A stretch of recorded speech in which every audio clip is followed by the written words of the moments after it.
Sarah Chen looked at the blinking red lights on her spacecraft's control panel. Her heart was beating fast. She knew she was in big trouble. The young pilot had been on a routine mission to the moon. It was supposed to be easy. But now, everything was going wrong. Come on, Sarah said to herself. She tried to keep her hands steady as she worked the controls. The moon's gray surface was getting closer and closer. She had to land the ship somehow, or she would die. Sarah had always wanted to be a space pilot. Since she was a little girl, she had dreamed of flying among the stars. She had worked hard to get here. Now, at just 28 years old, she was one of the best pilots Earth had. But all her skills were being tested today. The ship shook hard. Sarah's teeth rattled in her head. She could see pieces of the ship's outer shell flying past her window. This was bad. Very bad. Mayday. Mayday. Sarah called into her radio. This is Moonhopper 1. I'm going down on the moon's surface. Coordinates are. She read out the numbers on her screen. But there was only static in response. No one could hear her. She was all alone. The moon's surface was so close now. Sarah could see the craters and hills clearly. She had to find a flat spot to land. If she hit the wrong place, the ship would break into pieces, and in the moon's thin atmosphere, that would mean certain death. Sarah's eyes darted left and right. There, a small flat area between two big craters. It wasn't much, but it was her only chance. She aimed the ship towards it. The ship was falling too fast. Sarah fired the reverse thrusters with all the power she had left. The whole ship screamed and shook. For a moment, Sarah thought it might break apart right there. But it held together. The flat ground was coming up fast. Too fast. Sarah gritted her teeth and pulled back on the controls with all her strength. The ship's nose came up a little. Not enough, but it was all she could do. Wham! The ship hit the ground hard. Sarah's head snapped forward, then back. Pain exploded through her body. The ship bounced once, twice, 3 times. Each hit was like a giant hammer striking Sarah's body. She heard metal tearing and glass breaking. Finally, the ship stopped moving. For a moment, everything was quiet. Sarah blinked, trying to clear her head. She tasted blood in her mouth. Her whole body hurt. Slowly, she looked around. The inside of the ship was a mess. Broken equipment and pieces of the ship were everywhere. The main window was cracked, but it had held. That was good. If it had broken, all the air would have rushed out. Sarah tried to move, but pain shot through her left leg. She looked down and saw that it was bent at a strange angle. Broken, for sure. Her spacesuit was torn in several places. That was very bad. She needed the suit to go outside the ship. The control panel was dark. No power. Sarah reached for the emergency radio, but it was smashed. She had no way to call for help. That's when Sarah noticed the hissing sound. Air was leaking out of the ship. She didn't know where, but she could hear it, and she could feel the air getting thinner. Panic started to rise in Sarah's chest. She was hurt. Her ship was broken. She had no radio. And now she was losing air. How long did she have? An hour? Maybe 2. Sarah tried to think. There had to be a way out of this. She was Sarah Chen, one of Earth's best pilots. She had trained for emergencies. But right now, her head felt fuzzy. It was hard to think clearly. The hissing sound seemed to get louder. Or was that just in Sarah's head? She wasn't sure. Her eyes felt heavy. She knew she should try to fix the air leak. But she was so tired. Maybe if she just rested for a minute, she would feel better. Sarah's eyes started to close. In the back of her mind, a small voice was screaming at her to stay awake. But it was getting quieter. Everything was getting quieter. As Sarah slipped into unconsciousness, she had one last thought. I'm sorry, Mom. I tried my best. Then everything went black. In the quiet of the moon's surface, something stirred. A figure moved among the shadows of a nearby crater. It was tall and thin, with long arms and legs. Its skin shimmered like metal in the starlight. This was Zax, a member of an alien species unknown to humans. Zax had been out on a routine patrol when he saw the human ship crash. At first, he was scared. His people had lived on the moon in secret for many years. They always hid when humans came. But something made Zax move closer to the crashed ship. As Zax approached, he saw the damage. The ship was badly broken. Zax knew that whoever was inside might be hurt. He hesitated. His leaders had always said to stay away from humans, but Zax couldn't just leave someone to die. With a deep breath, Zax made his decision. He would help. Zax moved to the ship and looked inside. He saw Sarah, unconscious in her seat. Even through the cracked window, Zax could tell she wasn't breathing well. The air was leaking out fast. Zax touched the ship's hull. His fingers changed shape, forming tools that could open the damaged door. In moments, he was inside. The air was thin. Zax's body automatically adjusted, but he knew the human wouldn't last long. He had to work fast. Zax gently lifted Sarah from her seat. Her body felt strange to him, so solid and heavy compared to his own flexible form. He noticed her broken leg and the cuts on her body. She needed medical help soon. Carrying Sarah, Zax left the ship. He moved quickly across the moon's surface, much faster than any human could. His feet barely touched the ground as he ran. Soon, they reached a hidden entrance to Zax's underground city. As the door opened, warm air rushed out. Zax hurried inside, the door closing behind him. The alien city was a marvel of technology and art. Glowing plants lit the walls. Strange machines hummed softly. But Zax didn't stop to admire the view. He ran straight to the medical center. Other aliens saw Zax carrying Sarah. They made surprised noises and tried to stop him. But Zax didn't slow down. He knew every second counted. In the medical center, Zax put Sarah on a bed. Doctors gathered around, confused and worried. They had never treated a human before. "Please," Zax said in his language. "She's dying. We have to help her." The head doctor looked at Sarah, then at Zax. Finally, he nodded. "We'll do what we can." The aliens got to work. Their medical technology was far beyond anything on Earth. They put a mask over Sarah's face, giving her clean air to breathe. Strange lights moved over her body, healing her cuts and broken bones. Zax watched nervously. He didn't know why he cared so much about this human. But he did. He wanted her to live. Hours passed. The doctors worked tirelessly. Slowly, Sarah's breathing got better. Her wounds started to heal. Finally, the head doctor turned to Zax. "She'll live," he said, "but bringing her here was dangerous. The leaders will not be happy." Zax nodded. He knew he would be in trouble, but looking at Sarah, he felt it was worth it. Suddenly, Sarah's eyes started to flutter. She was waking up. The aliens quickly moved back, unsure what to do. Sarah's eyes opened slowly. At first, everything was blurry. She blinked, trying to clear her vision. Then she saw Zax standing over her. Sarah's eyes went wide. Her mouth opened, but no sound came out.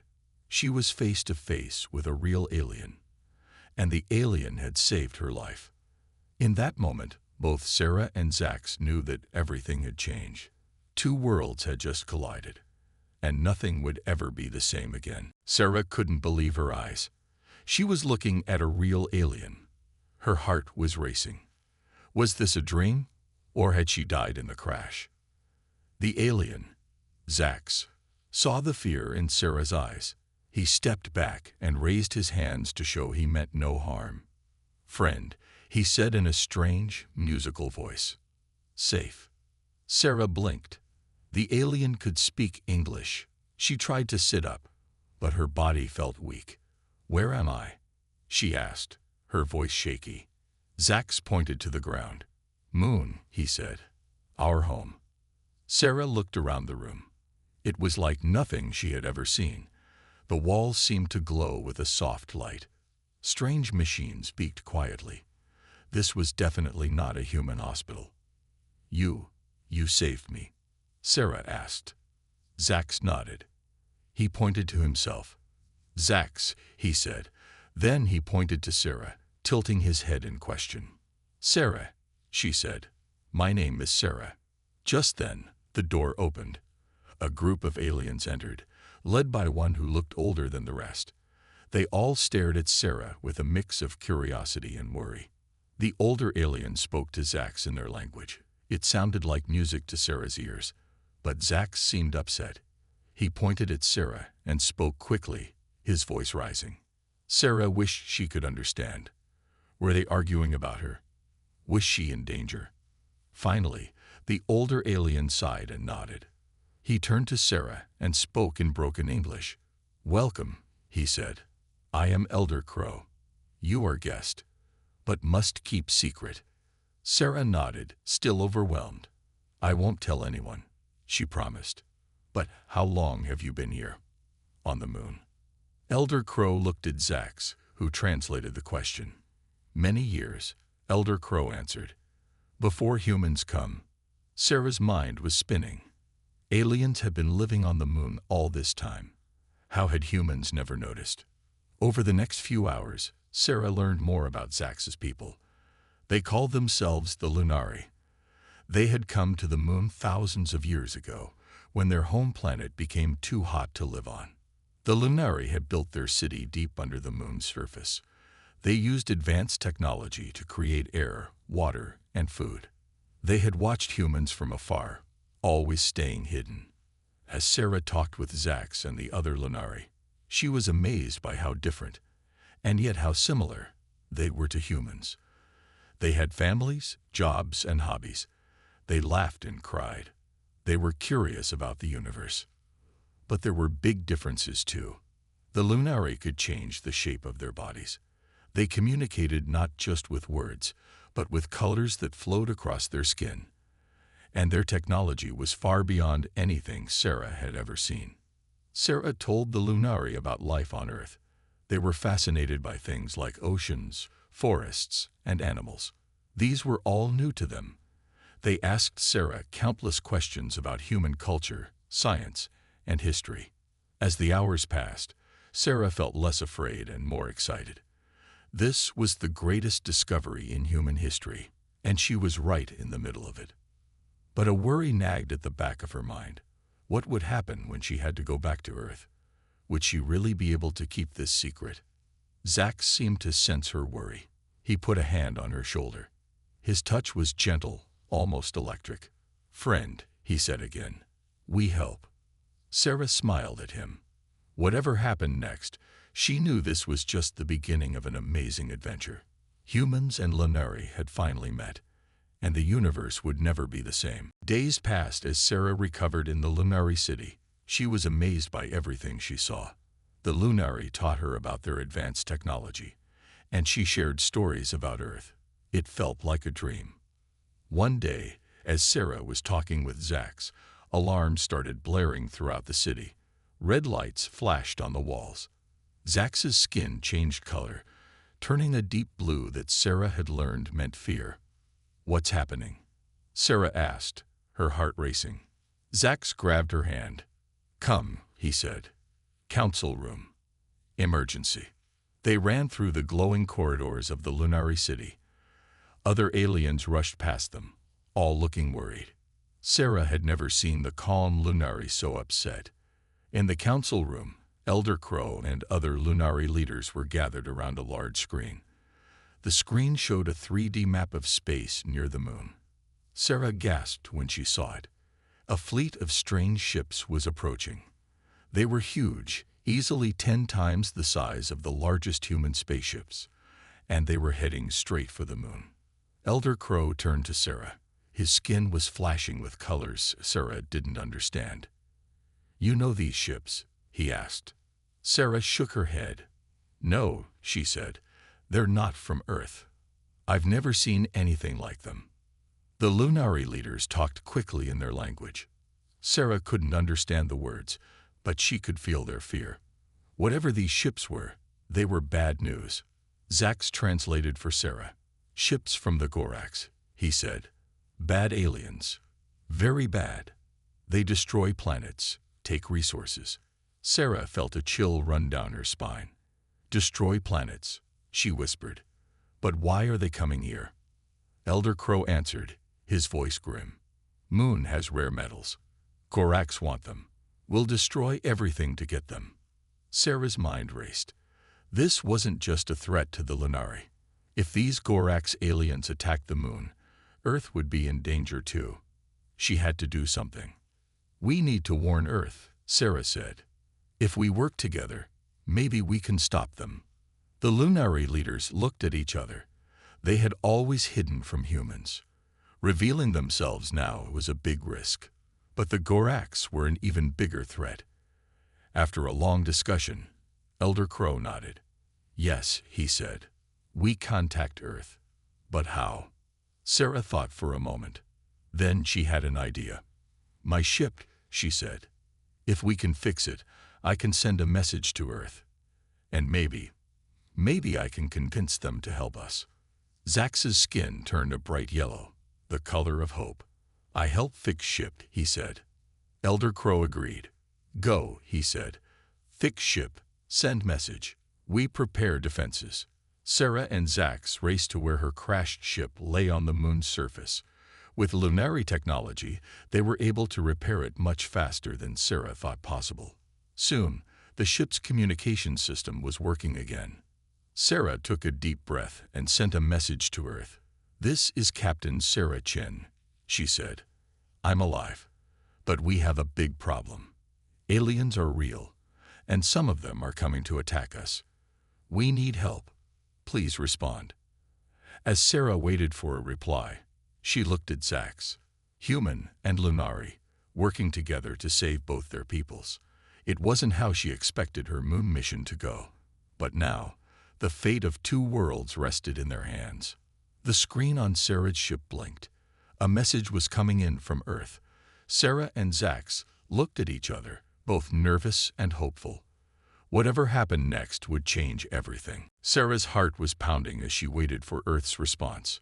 Beside her, Zax's skin flickered with nervous colors. After what felt like hours, but was only minutes, the ship's computer beeped. A message from Earth. Captain Chen. A stern voice said, This is General Thompson. Your message is hard to believe, but we trust you. Tell us more about these aliens. Sarah explained everything. The Lunari, the Gorax, the threat to both Earth and the moon. She could hear gasps and murmurs in the background as she spoke. Finally, General Thompson spoke again. We'll send help, but it will take time. Can you hold out?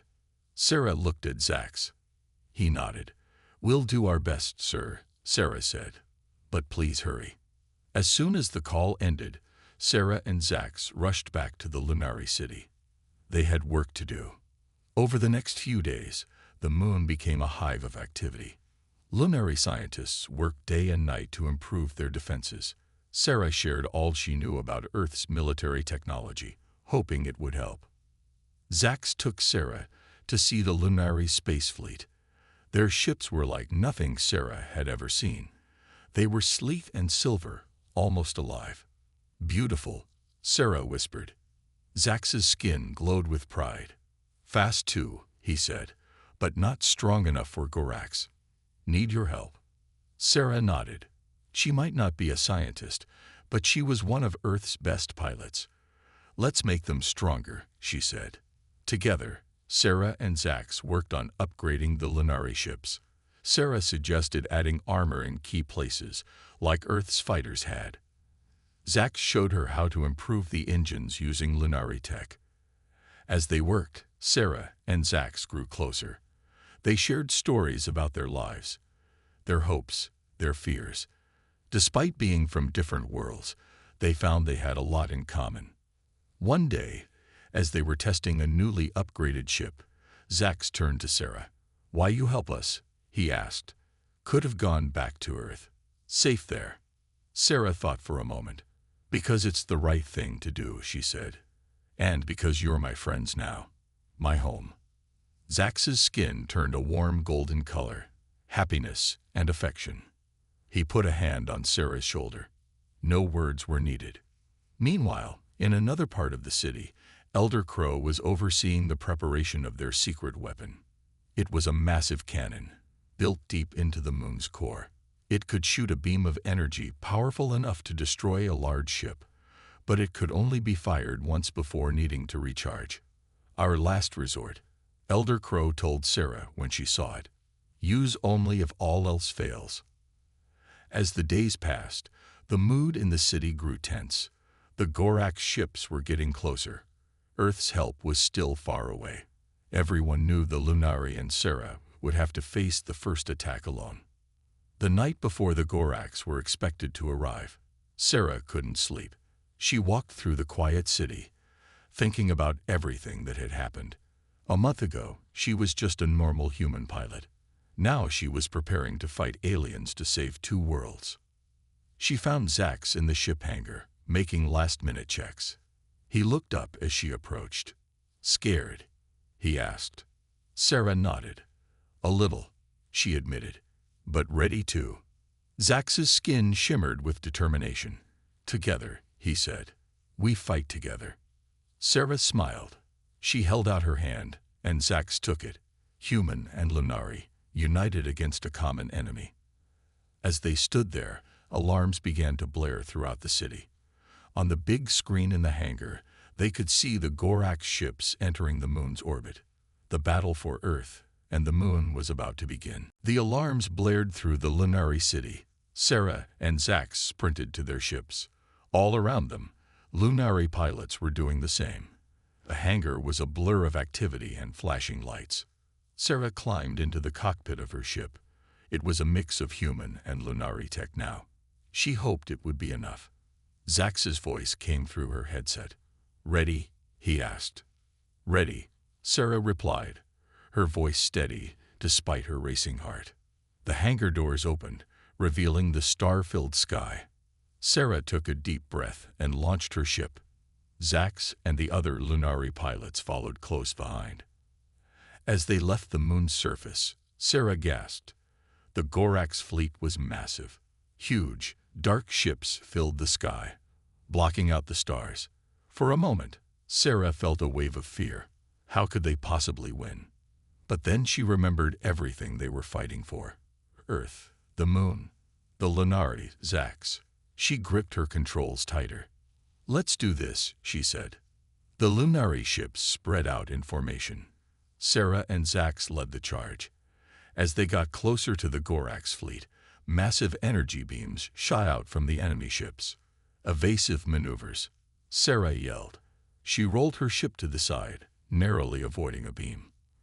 Around her, Lunari ships danced and weaved, dodging the deadly fire. Then they were in range. "Fire," Zax commanded. Hundreds of energy bolts shot from the Lunari ships, slamming into the Gorax fleet. Explosions lit up the space around them. But the Gorax ships were tough. Most of them shrugged off the attacks like they were nothing. They returned fire, their weapons much stronger than the Lunaris. Sarah watched in horror as several Lunari ships exploded. "We need to get closer," she said to Zax. "Our weapons aren't strong enough at this range." "Agreed," Zax replied. "Follow me." Zax dove towards the nearest Gorax ship, with Sarah right behind him. They weaved through the barrage of enemy fire, getting closer and closer to the massive ship. "Aim for the engines," Sarah called out. She had noticed a pattern in the Gorax ship's design. The engines seemed to be a weak point. Sarah and Zax fired together. Their combined shots hit the Gorax ship's engine dead on. The engine exploded, sending the huge ship spinning out of control. It crashed into another Gorax ship, destroying both in a massive fireball. It worked. Sarah cheered. She relayed the information to the other Lunari pilots. Soon, more Gorax ships were falling. But the battle was far from over. The Gorax still outnumbered them. And their largest ship, easily the size of a small moon, was pushing through the battle towards the moon itself. "They're going for the moon," Zax said. his voice filled with fear. If they land. Sarah knew what that meant. The Gorax would destroy everything, including the Lunari city. They had to stop that ship. We need to use the secret weapon, Sarah said. She hated to suggest it. They only had one shot, but they were out of options. Zax was quiet for a moment. Then he said, "Agreed. I'll tell Elder Crow." As Zax relayed the message, Sarah led a group of ships to distract the massive Gorax vessel. They buzzed around it like angry bees, firing at every vulnerable spot they could find. The huge ship's weapons turned towards them. Sarah's ship rocked as a near miss scorched her wing. "Hurry," she muttered. Just then, Sarah saw a bright light from the moon's surface. The secret weapon was firing. A massive beam of energy shot towards the Gorax mothership. The beam hit the ship dead center. For a moment, nothing happened. Then, slowly, cracks began to appear in the ship's hull. The cracks spread, glowing with energy. "Everyone, get back," Sarah yelled. She and the other pilots raced away from the doomed ship. With a silent flash that lit up space brighter than the sun, the Gorax mothership exploded. The shockwave rocked every ship in the area. As the light faded, Sarah looked around in awe. Most of the Gorax fleet was destroyed or retreating. They had won. Cheers filled Sarah's headset. She laughed in relief, tears floating in zero gravity. They had done it. Earth and the moon were safe. As Sarah flew back to the Lunari city, she saw Zax's ship pull up beside her. Even through the cockpit, she could see his skin glowing with joy. The battle was over. But for Sarah and the Lunari, a new adventure was just beginning. As Sarah's ship touched down in the Lunari hangar, she felt a wave of emotions wash over her. Relief, joy, exhaustion. They all mixed together. She climbed out of her cockpit on shaky legs. Zax was there to meet her. Without a word, he pulled her into a hug. Sarah hugged him back, feeling the strange texture of his skin. They had done it. They had saved both their worlds. All around them, Lunari were celebrating. Their musical language filled the air, mixed with laughter and tears of joy. Sarah saw injured pilots being helped by their friends. Despite the losses, the mood was one of triumph. Suddenly, Sarah's ship computer beeped. "Captain Chen," came General Thompson's voice. "We're approaching the moon. What's your status?" Sarah took a deep breath. This was the moment of truth. "The threat has been neutralized, sir," she said, "with help from our new allies." There was a long pause. Then, "New allies? You mean?" "Yes, sir," Sarah said. "The Lunari. They live on the moon, and they just helped us save Earth. I think it's time for a proper introduction." The next few hours were a whirlwind. Earth ships arrived, filled with amazed humans seeing aliens for the first time. The Lunari, led by Elder Crow, welcomed them cautiously but warmly. Sarah found herself acting as a bridge between the two species. She explained human customs to the Lunari and Lunari technology to the humans. It was exhausting, but exciting too. As the day went on, Sarah noticed something changing. The initial fear and suspicion on both sides were fading. Humans and Lunari were starting to talk, to share stories, to laugh together. She saw a human scientist excitedly discussing Lunari energy technology with a Lunari engineer. A group of Lunari children were teaching human kids how to change the color of their skin with special paint. Elder Crow approached Sarah, his skin glowing with a color she now recognized as pride. "You have done well, Sarah Chen," he said. "You have brought our peoples together." Sarah smiled. "We did it together," she said. "All of us." Just then, Zax joined them. "Sarah," he said, his voice excited. "General Thompson wants to talk to you." Sarah followed Zax to where the general was standing with a group of high-ranking officials. The general's face was serious, but there was a twinkle in his eye. "Captain Chen," he said, "you've put us in quite a situation here. First contact with not one, but two alien species in a single day. The folks back home are going crazy. Sarah stood straight. Yes, sir. I understand it's a lot to take in. The general nodded. It is. But it's also an incredible opportunity. We need someone to help manage this new relationship, someone who understands both sides. Sarah's eyes widened as she realized what he was saying. How would you like to be Earth's first ambassador to the Lunari? The general asked. Sarah was speechless for a moment. Then she grinned. I'd be honored, sir. As the general walked away to make the announcement, Zax turned to Sarah. His skin was shifting through colors so fast it was hard to keep up. You're staying? He asked, his voice hopeful. Sarah nodded. Looks like it, if that's okay with you. Zax's skin settled on a warm golden glow. More than okay, he said. As they looked out over the gathering of humans in Lunari, Sarah felt a sense of wonder. A month ago, she had been a lonely pilot on a routine mission. Now she was at the center of the greatest adventure in human history. There would be challenges ahead, she knew. Bridging the gap between two such different species wouldn't be easy. But looking at Zax, at the mingling crowds, at the Earth hanging in the sky above them, Sarah knew it would be worth it. This wasn't the end of the story. It was just the beginning. A new chapter for humanity, for the Lunari, and for Sarah herself. As she stood there, with her alien friend by her side and two worlds at her feet, Sarah Chen couldn't wait to see what would happen next. The future, she realized, was going to be out of this world.